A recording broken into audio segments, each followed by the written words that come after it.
it begins.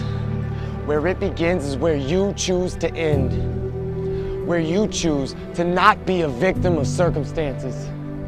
Where you choose to not be a product of your environment. Where you choose to taunt fear, for fear is the ultimate tool of the enemy.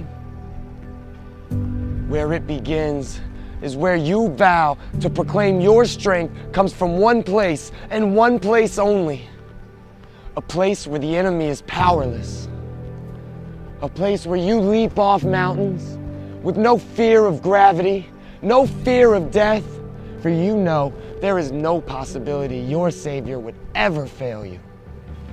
Where there isn't even the slightest concept of doubt that you wouldn't rise up to the potential He has laid out for you. Where it begins is in your darkest moments, in your scariest truths.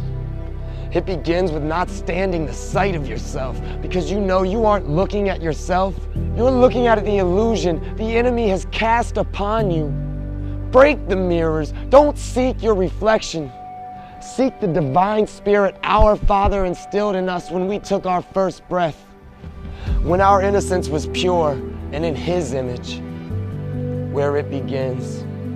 Where it begins is there. Where you end. If God gives such attention to the appearance of wildflowers, most of which are never even seen, don't you think He'll attend to you? Take pride in you? Do His best for you?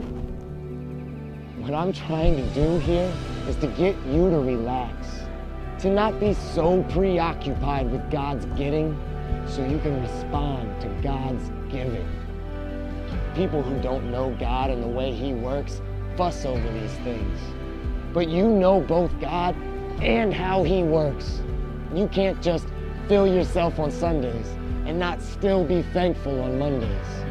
When the time comes where I find myself struggling, prideful, selfish, and lusting, stubborn, ugly, disgusting, lost, jealous, or judging, He continues loving.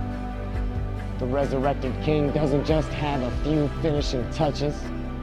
God's readiness to give and forgive is undeniable. Salvation is available for everyone.